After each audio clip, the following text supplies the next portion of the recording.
Hello दोस्तों। मैंने आप लोगों से पिछले वीडियो में भारत के पड़ोसी देशों के बारे में डिस्कशन किया था। आज हम देखेंगे भारत के सीमा रेखाओं के बारे में। आज हम देखेंगे रेड क्लिफ रेखा, मैकमोहन रेखा और डूरंड रेखा किससे कहते हैं। सबसे पहले देखते हैं हम रेड क्लिफ रेखा। सन 1947 15 अगस्त 1947 में भारत पाकिस्तान आज़ाद होने के समय पाकिस्तान दो भागों में बंट गया था, पूर्वी पाकिस्तान तथा पश्चिमी पाकिस्तान। जो पूर्वी पाकिस्तान था अब वो बांग्लादेश बना है। सन 1971 ईस्वी में भारत पाकिस्तान युद्ध के समय, और पश्चिमी पाकिस्तान उस समय गुजरात से शुरू होकर जम्मू कश्मीर तक एक सीमा रेखा बनाई गई थी। उस सीमा रेखा को रेड क्लिफ रेखा कहा जाता है, जो सर रेड क्लिफ द्वारा बनाया गया था 1947 ईस्वी में। अब हम देखते हैं अफगानिस्तान के साथ बनने वाली भारत की रेखा। वर्तमान में यह पीओके का क्षेत्र पड़ता है। इस क्षेत्र में अफगानिस्तान और पीओके का क्षेत्र और पाकिस्तान का भाग, पहले आज़ादी से पहले भारत पाकिस्तान एक साथ था। उस समय ये रेखा बनाई गई थी। इस रेखा को सर डूरंड द्वारा बनाया गया था, इसलिए डूरंड रेखा कहा जाता है। यह रेखा 1896 ईस्वी में बनी थी, जो वर्तमान में पीओके और अफगानिस्तान के बीच है। इसलिए इस रेखा को भारत अफगानिस्तान के बीच रेखा कहा जाता है, तथा किसी बुक में भारत पाकिस्तान के बीच की रेखा भी कहा जाता है। अब हम देखेंगे भारत और चीन के बीच बनने वाली रेखा। भारत और चीन के बीच मैकमोहन रेखा है, जो 1914 ईस्वी में शिमला समझौते के अंतर्गत हुआ था। 1914 ईस्वी में जम्मू कश्मीर से शुरू होकर हिमाचल प्रदेश, उत्तराखंड, सिक्किम, अरुणाचल प्रदेश तक एक रेखा बनाई गई थी। इस रेखा को मैकमोहन रेखा कहा जाता है, जो 1914 ईस्वी में सर मैकमोहन द्वारा बनाया गया था। इसलिए इस रेखा का नाम मैकमोहन रेखा कहा जाता है। आगे हम देखते हैं रेखा का नाम किन देशों के मध्य है और किसने और कब बनाई। सबसे पहले देखते हैं डूरंड रेखा। डूरंड रेखा जो पीओके और अफगानिस्तान के बीच है, इसलिए पाकिस्तान और अफगानिस्तान के बीच का रेखा कहा जाता है, जो सर मार्टिमर डूरंड द्वारा 1896 ईस्वी में बनाया गया था। दूसरा है मैकमोहन रेखा, जो भारत और चीन के बीच है, और यह सर हेनरी मैकमोहन के द्वारा 1914 ईस्वी में बनाया गया था। तीसरा है रेड क्लिफ रेखा, जो भारत और पाकिस्तान के बीच है, जो सर साइरिन रेड क्लिफ के द्वारा 1947 ईस्वी में बनाया गया था। अब देखते हैं नेपाल के साथ बनने वाली बॉर्डर। नेपाल के साथ काली नदी बहती है, उस कारण एक बॉर्डर बनता है। इसलिए काली नदी को भारत और नेपाल का बॉर्डर कहा जाता है। अब देखते हैं भूटान के साथ बॉर्डर।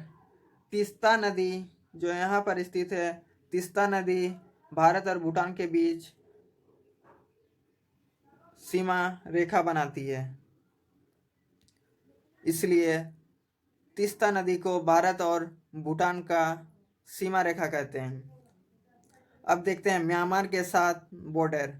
ये पटकाई की पहाड़ी है, जो हिमालय से होते हुए आती है और अरुणाचल प्रदेश के पास दक्षिण की ओर मुड़ जाती है। पटकाई की पहाड़ी जो भारत और म्यांमार में बॉर्डर का कार्य करती है।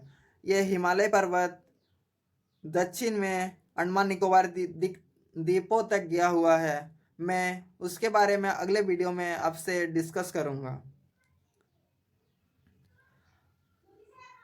अब हम देखते हैं श्रीलंका के साथ बनने वाली बॉर्डर रेखा।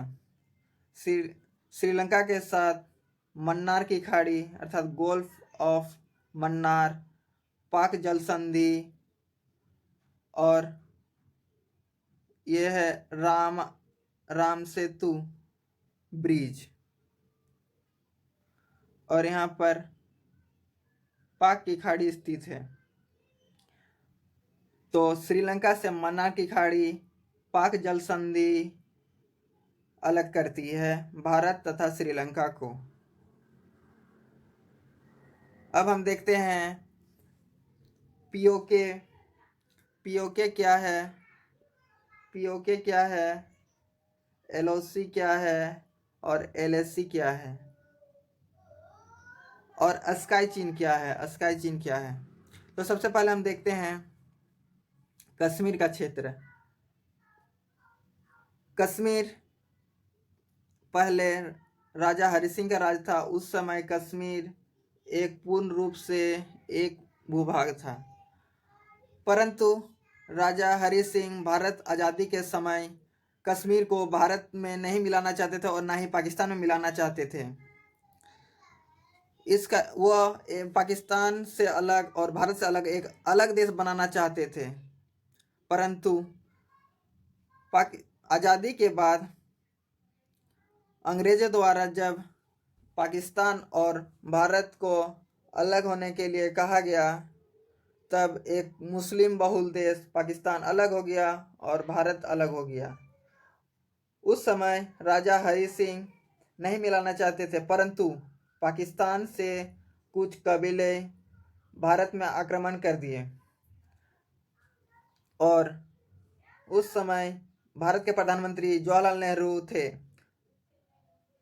और उस समय वह मामला अंतर्राष्ट्रीय न्यायालय में चला गया था, यूएन में।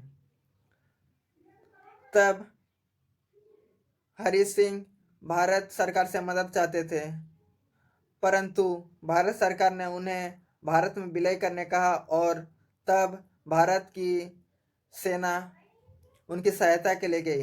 हरि सिंह ने 26 अक्टूबर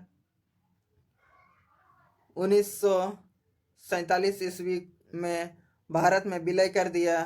तब भारतीय सेना उस क्षेत्र में गई, परंतु यूएन में जाने के कारण जवाहरलाल नेहरू द्वारा युद्ध विराम करने को कहा गया।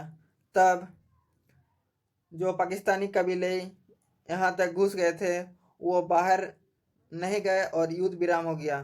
तब एक सीमा रेखा बनाई गई, और इस सीमा रेखा को लाइन ऑफ कंट्रोल कहा जाता है, एलओसी। आप हमें सुनते होंगे एलओसी में फायरिंग हो गया, तो वो इसी क्षेत्र में होती है, और हम इस क्षेत्र को पीओके कहते हैं, पीओके, परंतु पाकिस्तान इससे आज़ाद कश्मीर कहता है। और 1962 ईस्वी में भारत और चीन के बीच युद्ध हुआ। युद्ध के बाद चीन इस स्थान को कब्जा कर लिया और अपना क्षेत्र दावा करता है, जिससे हम स्काई चीन कहते हैं। और इस जगह एक रेखा बनी, उस रेखा को line of actual control LAC कहा जाता है, जो सन 1962 ईस्वी में युद्ध के बाद बनी। और 1963 ईस्वी में एक टेरिटरी यानी कुछ भूभाग पाकिस्तान द्वारा चीन को गिफ्ट में दे दिया गया था, और कश्मीर इस तरह अलग हो गया। 31 अक्टूबर 2019 से जम्मू कश्मीर अलग हो गया। लद्दाख अलग केंद्र शासित प्रदेश बना और जम्मू कश्मीर अलग केंद्र शासित प्रदेश बना। जम्मू कश्मीर में धारा 370 जो पहले थी वह हट गई, और 35A धारा भी हट गई। अब भारत सरकार द्वारा एक नया मैप तैयार किया गया, जिसमें पूर्ण भूभाग को भारत का क्षेत्र दिखाया गया। इस तरह भारत अब पूर्ण कश्मीर अपना कहता है, परंतु पाकिस्तान भी आज़ाद कश्मीर को अपना भूभाग मानता है, जो गिलगित का क्षेत्र है। दोस्तों, आपको वीडियो कैसी लगी मुझे ज़रूर बताइएगा, और वीडियो पसंद आए तो लाइक और सब्सक्राइब कीजिएगा। धन्यवाद।